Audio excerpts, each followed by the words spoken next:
Hello and welcome back, everyone, to Digimon World 3 on Rocket Rabbit Commentaries. And in this episode, we'll be continuing on with, effectively, Tutorial Island, as we are, attempting to make some progress in our side quests. Specifically, by rescuing this Divermon from the red snapper that is attempting to suffocate him, we now have our fishing hook, which means we also have the fishing pole, because we bought the bamboo spear before we left Asuka City, and now we have a Crabmon.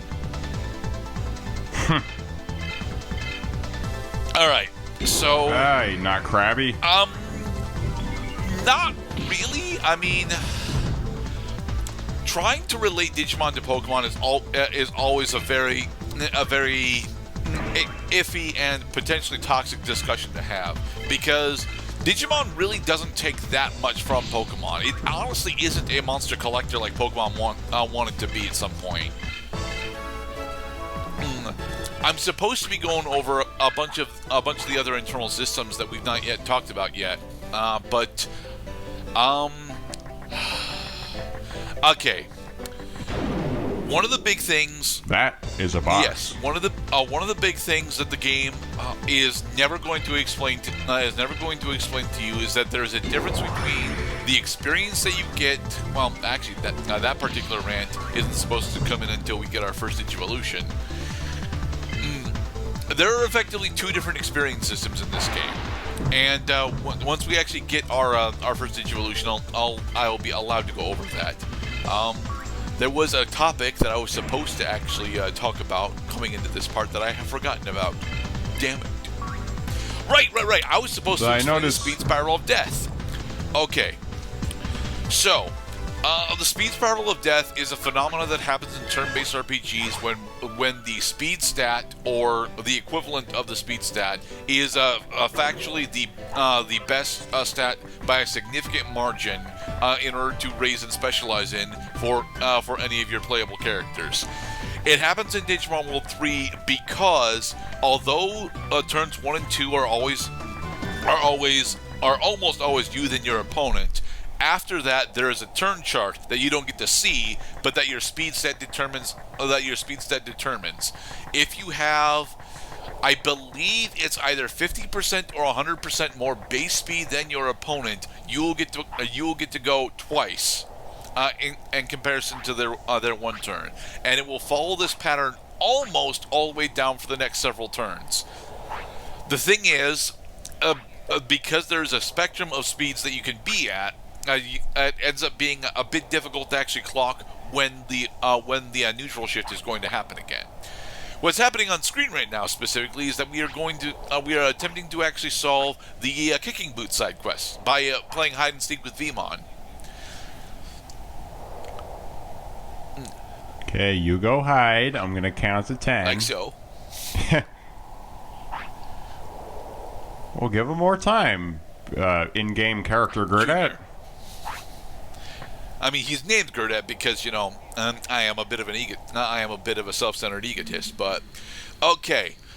If you do this part of the side quest incorrectly, you will have to go all the way back to Asuka in order to reset it. However, Vmon specifically is toying with you. He is actually in this first group of trees. There are other Digimon that are playing hide and seek that you can find, and they are supposed to give you hints. I forget if they all give you hints. I know one gives you a hint, but Kicking Forest is actually the largest wild random encounter zone in the entire game. So it's not an area that we want to actually be playing hide and seek for that long, and especially because we're actually a bit underleveled for this area right now. Just by a hair, we took out 55% of his with health our in spell. one attack. And that's the thing. Kumamon and his Digivolution line get a shitload more power by using their spells, because their spells are primarily tied to their physical attack stat. However, because they have absolutely shit MP growth, they only get to use their spells, at the moment, we get to use Bare Fist approximately 5 times before we have to go back and rest. And while for East and Central Sector this isn't actually all that big of a problem, once we actually start going into dungeons, that's gonna be a pretty big issue where we have to, or we have to space out our MP usage on key targets instead of, just random encounters.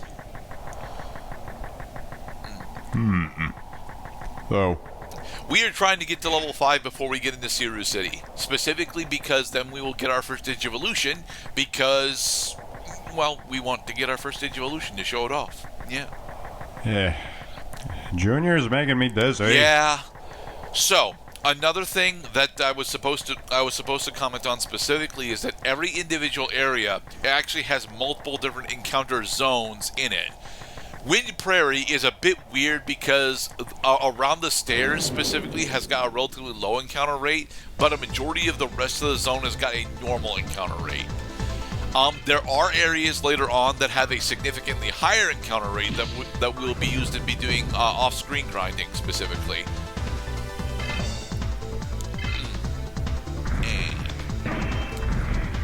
But you can see the benefits of us abusing the speed spiral of death here, because speed in this game not only determines turn order and turn frequency, but also how accurate your physical attacks are and how likely you are to evade physical attacks.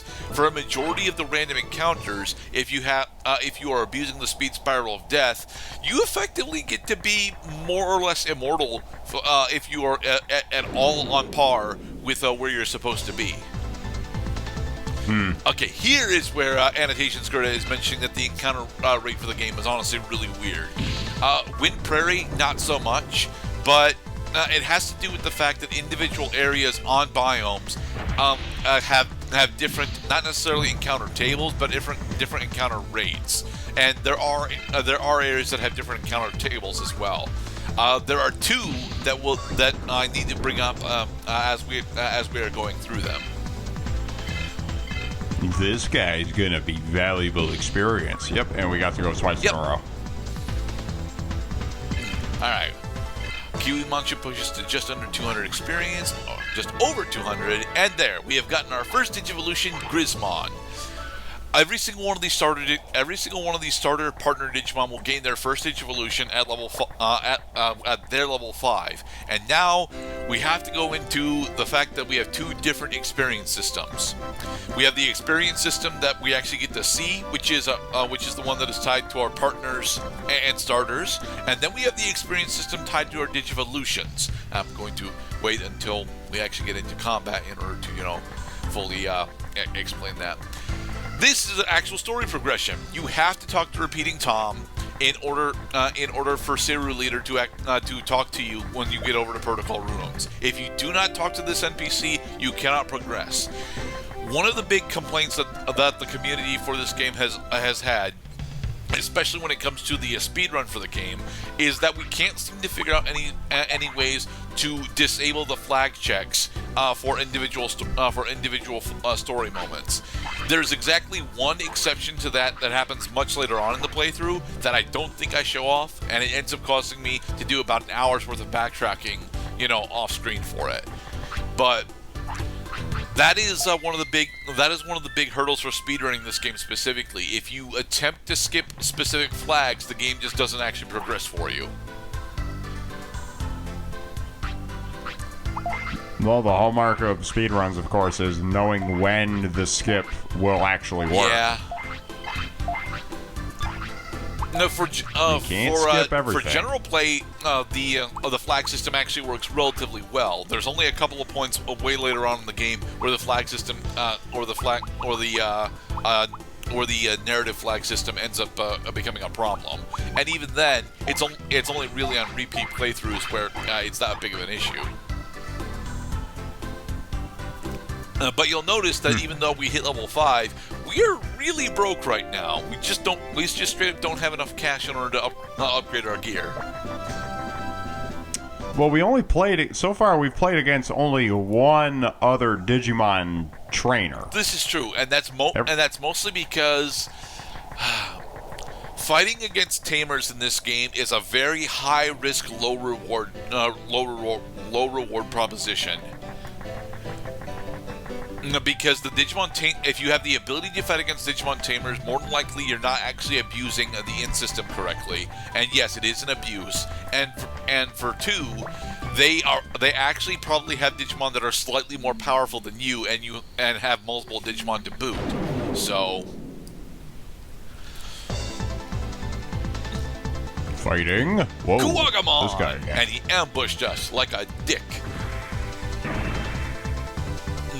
Kuwagata #1. Alright. And here is the really cool and completely superfluous Digivolution sequence. Digi. Evolution! Transform. Behold Grismon! Ooh. Him's a bigger bear. Put him up. Alright. Pounce. Yeah, we got effectively 70% additional power by digivolving, and that is another a background system thing that I have to go over. Okay, so many background system things. As annotation Gerdat primes me for. Thank you, annotations Gerdat. Every single Digivolution in the game comes with hidden multipliers that unfortunately are never explained to the player. This is a huge issue because it ends up determining what Digimon you are going to end up wanting to use at the very end of the game. For the most part, the final Digivolution that is tied to your starter's main line, specifically their Mega, is usually good enough with its multipliers to carry you through the entire game. There is technically exactly 2 exceptions of that, and that is because of the class system that the game pretends to have. I believe that the champions for virtually all of the first starter Digimon are approximately 50%, and at 50%, we can effectively one-shot a majority of the Digimon that we have been fighting, with the exception of Kiwi, Crab, and Giza. Well, if I was playing this game, I would definitely want to get Digi-Evolution right away. Well, yes, you do want to get level 5 relatively quickly, but you realistically can't get level 5 just by grinding in Central Park. You're going to eventually have to start grinding in the Wire Forest, because Kuwagamon can't actually spawn in Central Park, and, that's a problem. Is it here? Yep. Okay. So you'll notice that Grismon himself actually gained a level there. Yes? By, like, XP share powers? No, not by XP share powers. Okay. The Digivolution experience system. Every single Digimon in the game comes with 2 different experience values.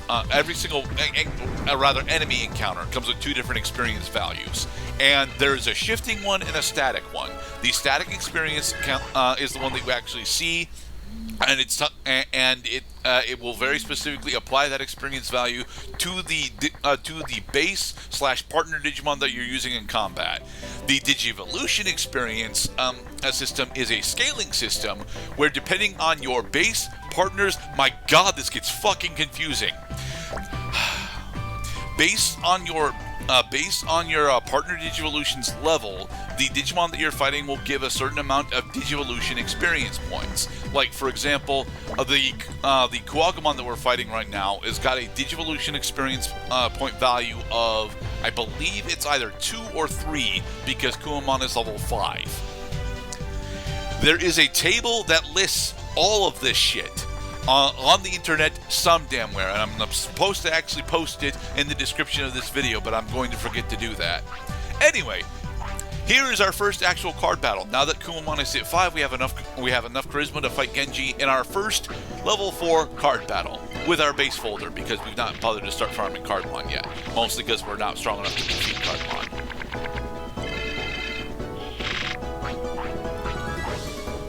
Alright. Wait, what do you got? The reading speed of a computer?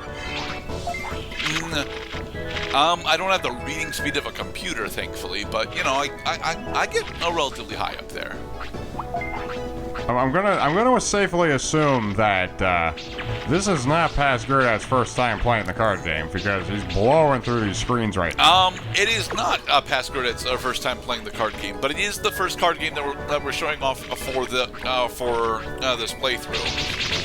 The card game for Digimon World 3 is honestly one of the things that a lot of people have a lot of really fond memories from, and it's very specifically because the starter deck that you have is just objectively better than a majority of the decks that you have the ability to fight for most of Act 1.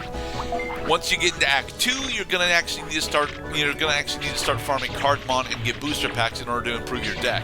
And we won't show that process, but we will show the end result of that. In the next episode, we will continue playing Digimon World 3.